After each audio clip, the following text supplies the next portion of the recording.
Kaibigan, topic natin ngayon, ito yung mga pagkain na para sa akin nakakagaling sa mga sakit. Okay? 12 kinds of foods to. Actually, ginagawa ko to sa sarili ko. Hindi ko naman sinasabi to sa inyo itong mga healthy foods para lang mag-vlog o para lang masabi na nakakatulong to.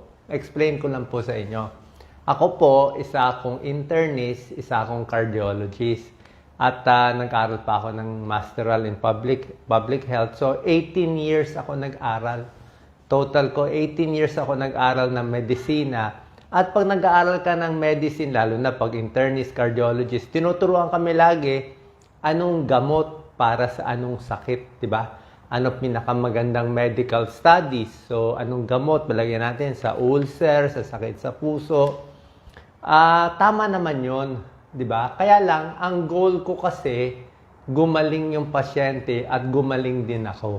Diba? Kaya nakikita ko minsan, may mga sakit, maganda yung gamot na tableta. Pero merong mga sakit, pwede naman walang gamot.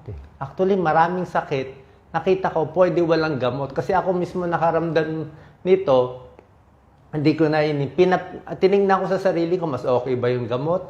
Mas okay ba yung natural? Sabi ko, parang mas okay itong natural eh. Tsaka, hindi ko po to tinuturo sa inyo dahil natural doctor ako. Wala pong ganon. Specialist talaga ako. Ang goal ko lang, gumaling yung pasyente.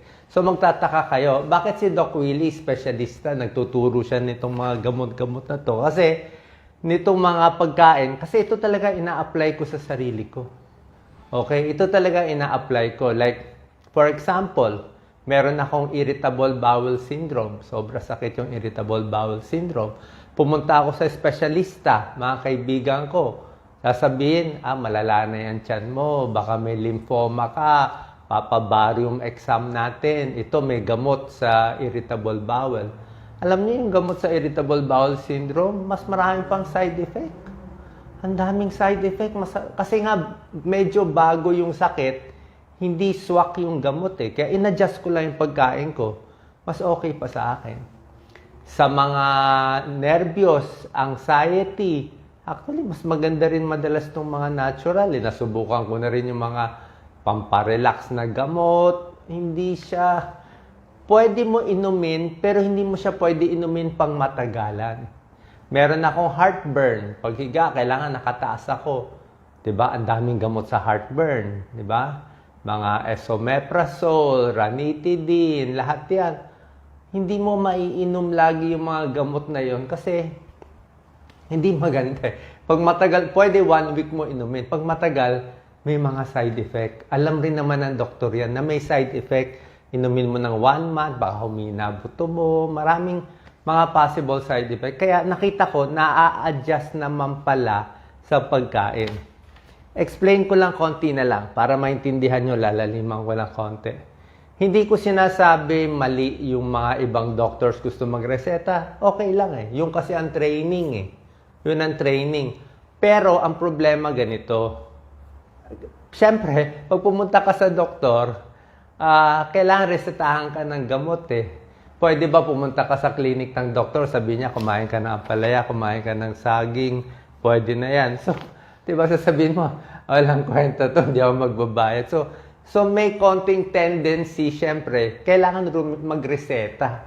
Diba? Pero ako kasi, hindi ko naman goal na, sinabi ko nga sa inyo, 20 years na ako, hindi sumisingil sa pasyente, hindi ko naman goal kumita sa inyo, gusto ko lang gumaling sa inyo, kaya mas maganda ito.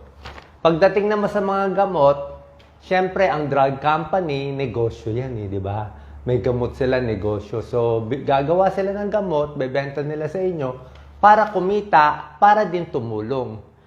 Pero kung ang payo natin, kumain ng ampalaya sa diabetes, paano sila kikita sa ampalaya? Kahit sino pwede magtanim ng ampalaya. O uminom lang ng hot water sa acidic, paano kikita sa hot water? Diba? So, nakuha nyo, okay lang yon. Maganda itong mga drug companies, maganda yung mga gamot na ginagawa nila. Meron dyan, magaganda, like sa high blood, maganda. Sa diabetes, sa infection, antibiotic, napakaganda. Diba? Sa doktor, marami ring maayos na ginireseta. Pero, itong mga ituturo ko, tingin ko pwede walang gamot. Lalo na kung mild ang sakit mo. Anong mild? Konti lang nervyos, konti lang high blood, konti lang taas ng blood sugar, konti lang taas ng cholesterol, pwede. Yun lang talaga reason ko. Kaya minsan, may ibang doktor, hindi rin ako maintindihan. Kala nila, ba't si Doc Willie nagtuturo ng saging, pakwan? Kasama naman to syempre sa healthy eating, healthy foods Kaya ang focus ko, hindi na yung bilang internist cardiologist, ano pinakamalalim na gamot. Tinitignan ko rin itong mga pagkain kasi hindi ko naman kailangan magbayad yung tao. Diba? Gusto ko lang gumaling. Tsaka ito, ina-apply ko sa sarili ko. Okay? Unahin natin. With that, ito ang ginagawa ko. Number 1 out of 12, hot water talaga ginagamit ko. Oras na sumakit ang tiyan ko, may kabag, diba? Magtatae, irritable bowel, makulo, mainit na tubig lang. Kasi mainit na tubig, pinapakalma na niya yung tiyan mo, nare-relax. Tubig, premenstrual syndrome, kidney stones, pwede rin tubig. Tubig naman talaga sa kidney stones. UTI, mild na UTI. Mild lang na UTI, hot water din. Pampaganda, dehydrated, hot water. Kaya maraming sakit, pag masakit ang tiyan, hot water lang. Pag masakit ang tiyan, syempre, sa doktor may reseta. Di ba? Merong mga antispasmodic. Kung matigas ang dumi, merong pampabilis ng bituka, pampabagal ng bituka. Pero lahat yan may mga 1% chance ng side effect. Naglalabasan din. So, hindi ko sinasabi wag nyo inumin. Ang point ko, kung hindi naman malala, isa pa, ang isang tao, ang daming karamdaman yan. Kayo, possible, wala ako, dami kong karamdaman. Palpitation, may GERD ako, may prostate din ako, may konting arthritis, may irritable bowel, may konting almoranas, lahat yan. Mayroon din akong varicose. So, lahat yan, kung ako lang nga, meron ako 6 na dinadaing. Yung 6 na yan, kung tigdadalawang gamot bawat isa dyan. So, 12 na gamot ko. O wala pa ako sa high blood. So, hindi nga pwede mo ibigay lahat gamot. Kailangan doon lang tayo sa sakto. Kung kaya naman makuha na hindi gamot, mas maganda. Diba? Pero, let's say high blood ka talaga, o at least 1 or 2 na gamot sa high blood. Kung may diabetes, at least 1 or 2. Yun talagang need mo na stroke, na heart attack na, o wala nang choice, kailangan na. Pero para sa atin, ayoko muna ng ganito maraming gamot, kaya nga hindi ako hot sa over-the-counter. Diba? Hindi ako hot, hindi naman natin kailangan bumenta, hindi natin kailangan kumita ng pera sa mga over-the-counter. So, no need. Okay? So, wala ko ina-offend, wala ko problema sa mga drug company, trabaho nila yon. Pero ako bilang doktor, trabaho ko magpagaling ng tao, mas mura, mas safe, at mas mahaba ang buhay in the end. Ang end goal ko lang, sabihin lang ng followers ko o yung mga anak nila, at least si Doc tumulong, hindi naman kumita, natural lang naman yung tinuro. Minsan gamot, minsan natural lang. Pero at least nakita nila malinis, maayos. Diba? Walang ending na, may binenta palang gamot sa dulo. Wala po. Fake news yun po kung nakikita nyo na. May tiwala kasi yung tao sa akin, kaya laging ako fake news Ganun lang naman ang nilalagyan ng fake health. So, number 1, hot water, maganda. Number 2, oatmeal. Diba? Pag mataas ang cholesterol nyo, okay lang uminom ng statin, simvastatin, atorvastatin, pero subukan nyo muna oatmeal. Subukan nyo muna bawas yung mga mamantika, oatmeal, high soluble fiber sa umaga, bawas timbang, baka makuha na Diba? Ng more gulay, more oatmeal para sa mataas ang cholesterol. Number 3, bawang. Okay? Mas maraming bawang. Actually, bawang medyo mahina siya Hindi naman ako sasabihin ko magic ang bawang. Hindi. Pwede na ang bawang, healthy siya. Pero pagdating sa blood pressure, ibababa lang ng bawang mga 3 to 4 points. Konti lang. So, pag BP mo 160 over 100, kulang ang bawang. Kasi 160 over 100, magiging 156 over 96. High blood ka pa rin Diba? Pero kung BP mo 140-90, gusto mo lang bawang, pwede na siguro. May allicin, ang bawang, pampababa ng blood pressure, cholesterol konti. So, pwede rin yan. Huwag lang masyado rin maraming bawang. Matapang din yung bawang. Baka ma-ulcer ka din. Kaya with food din. Number 4, luya. Mahilig ako sa luya. Sa labat, pero konti lang sa labat. Sa labat, actually, pwede na hot water. Gusto mo konting sa labat lang para sa stomach upset, para sa nahihilo, para sa sore throat, para sa namamaos. Sa labat, pwede naman. Huwag lang matapang. Kasi pag matapang din ng luya, sasakit din ang tiyan. Number 5, favorite ko talaga to, saging. Lagi ko tinuturo sa inyo, saging. Heartburn, ulcer, may pag-aaral yan. Hindi kasing laki na pag-aaral ng mga gamot ang saging, pero yung saging may pag-aaral yan. Meron siyang leucocyanidin, pangtapal sa aspirin-induced ulcer. Maliliit yung mga studies. Pero saging lang naman siya eh. Sure tayo, walang side effect yung saging. Yung gamot, mabisa nga, pero may chance naman na may side effect at hindi mo pwede inumin habang buhay. Kasi itong mga hyperacidity GERD natin, gastric reflux, usually pang matagalan. Diba? Pang matagalan, ako 5 years, 10 years na ako may GERD. So, hindi man ako pwede uminom ng anti-ulcer gamot na 10 years, diba? Walang ganon. Maghahalo-halo yung gamot. Dito na lang ako sa saging, hot water, adjust ng pagkain. Mas okay yun sa akin. Diba? Number 6, anti-cancer. Okay? Pag may cancer na kasi, mahirap na tong healthy foods. Honest naman ako sa inyo eh. Pag may cancer na, baka hindi na effective ito. Yung mga carrots natin, strawberry, maganda yan. Broccoli, cauliflower, carrots, strawberry, broccoli, cauliflower. Maganda yan kung wala ka pang cancer. Pag wala pang breast cancer, pwede to. Pwede kang mag-juicing. Si Doc Lisa, lagi ko pinapainom ng juice. Pwede to. Diba? Pero pag may bukol na, hindi na nahahabol nito eh. Pag may bukol na, wala tayong choice. Doon tayo kailangan ng doktor. Doon na kailangan yung opera. Kailangan, papa-opera ko yung pasyente. Doon na kailangan yung chemo. Lalo na yung chemo actually, may libreng chemo pala sa atin din eh. Actually, ito lang yung konti na may libreng oral chemotherapy sa cancer. I think stage 2, stage 3, meron sa PhilHealth. So, maganda yon. So, depende sa lugar. Pero pag wala pa, mas okay to sa akin. Yan na number 6. Number 7, sa trangkaso, paracetamol kailangan nyo ha. Ito wala tayong lusot. Kasi pag may lagnat, kailangan mo konting paracetamol, konting headache. Pero yung paracetamol ko, hindi rin overdose.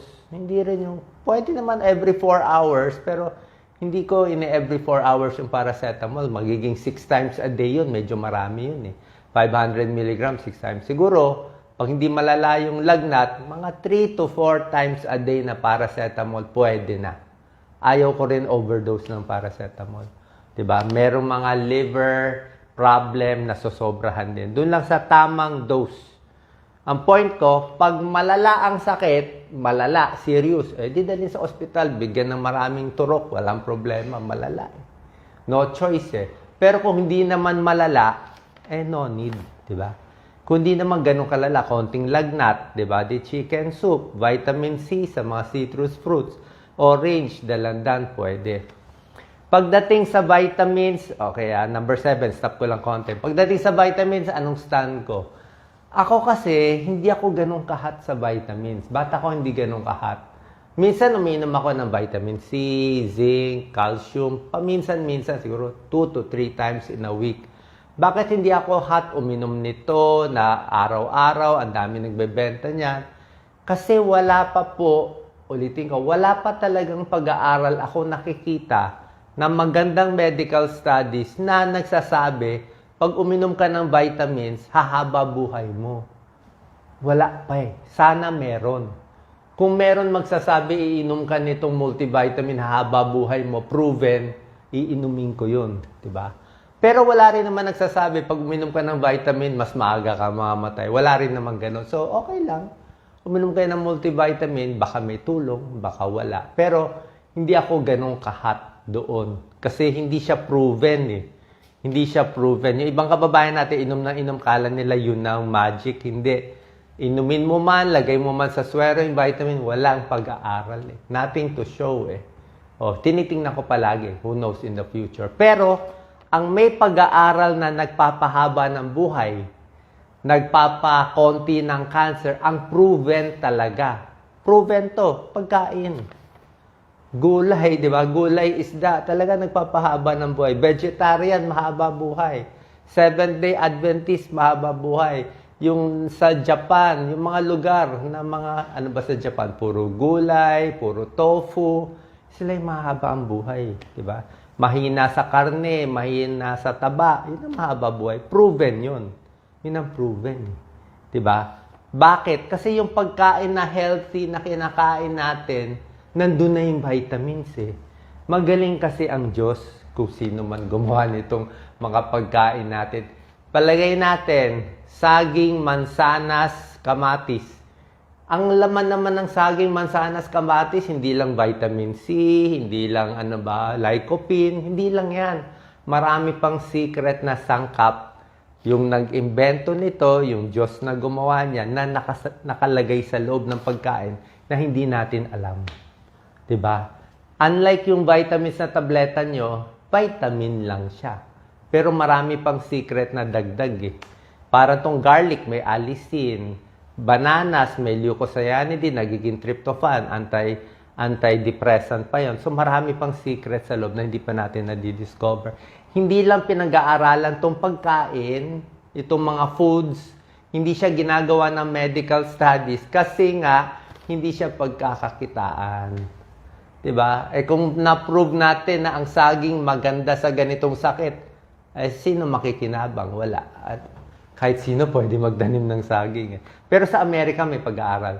US Department of Agriculture may konti silang pag-aaral, which is nice. Diba?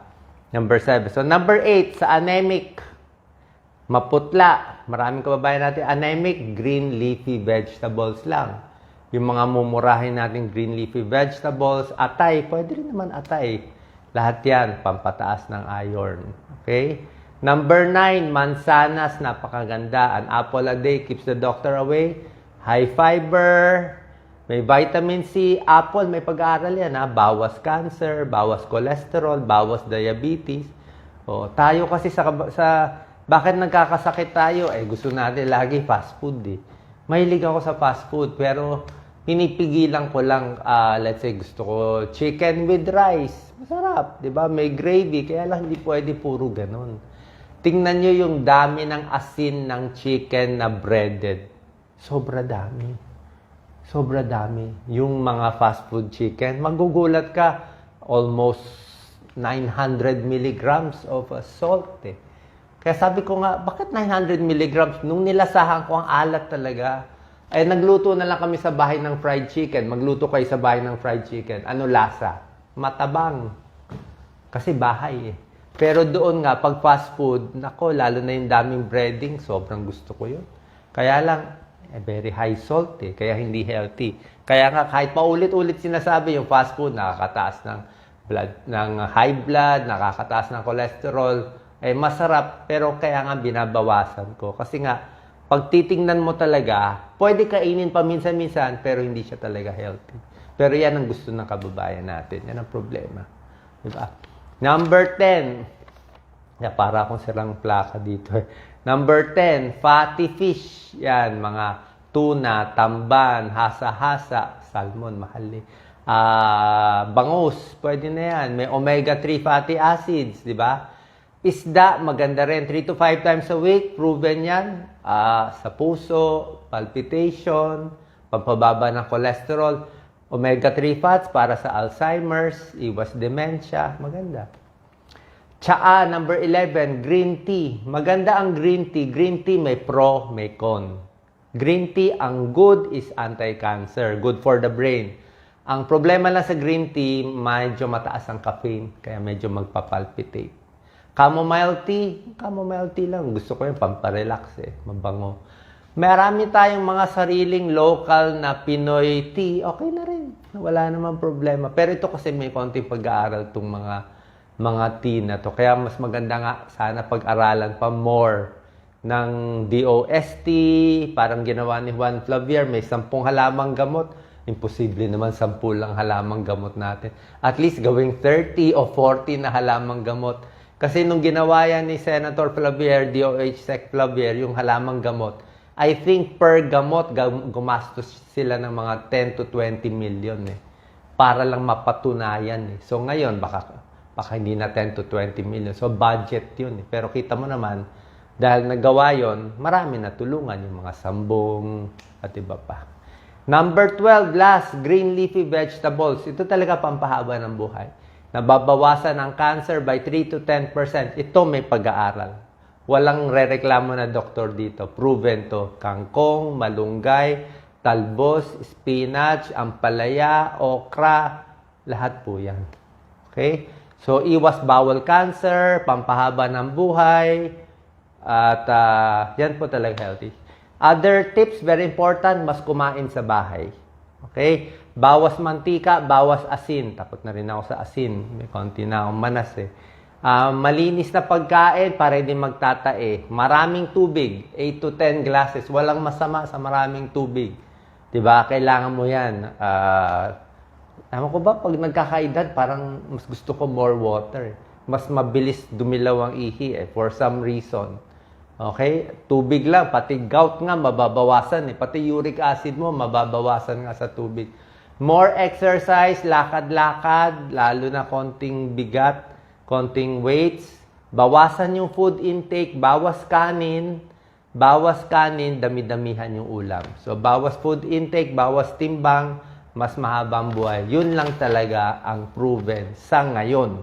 Okay? In the future, I don't know. Pero sa akin, itong mga payo, good for 100 years na to, hindi naman nagbabago. So, yan lang po. So, finally na lang, konti na lang to, last 1 minute. Inisip ko, ano ba goal ko sa buhay? Goal ko ba na sabihin itong tao na maayos ginagawa ko? Hindi ako maasa. O na may magbibigay ng recognition? I don't need it.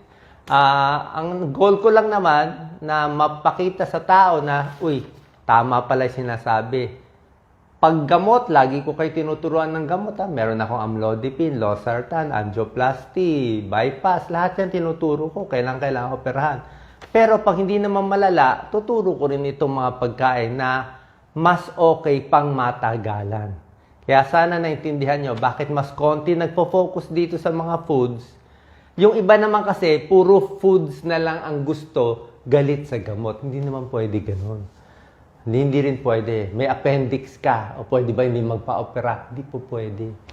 May heart attack, may bara, hindi po pwede. Cardiologist, maganda nga, mabilis Meron tayong mga clot buster. Ang problema lang sa gamot, minsan mahal. Kung hindi siya mahal, okay naman Yung mga laboratory test, maganda naman yan O, like sa prostate, wala tayong choice sa prostate. Iinom ka talaga ng gamot sa prostate kasi sa pagkain, hindi mapapaliit yung prostate. So, meron mga sakit, maganda yung gamot para mas konti ang ininom natin gamot. Pero itong mga sakit na binanggit ko, lalo na kung simple lang, makukuha na nitong mga healthy foods plus other tips natin. Sana po nakatulong itong video. God bless po sa inyong lahat. Para malinaw, nilaliman ko konti para maintindihan nyo saan tayo nang gagaling. God bless po. Thank you po.